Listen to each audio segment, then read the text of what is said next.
Okay, I'm going to do the official method for the decimals to percent. We're going to do, we're trying to get 2%. So whatever we're trying to get to, we put up top. So I'm going to put the 100% over the 1.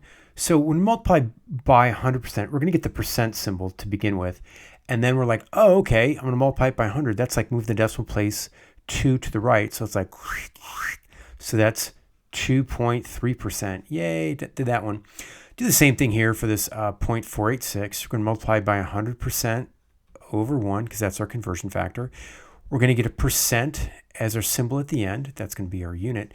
And then it's like, oh, okay, when we multiply by 100, move the decimal 2 to the right because we're making the number bigger essentially.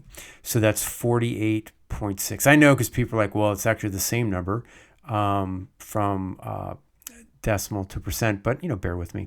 Okay, we're going to multiply this, the other one, guess what, by 100% over 1. Now, do the same thing. We're going to get a percent at the end, and with the decimal, 2 to the left, or sorry, 2 to the right. It's going to be like 2 to the right. Oh my goodness. 126.83%. Man, that is a big old percent. Now, had we done it the unofficial way, we're just like, hey, let's move the decimal place.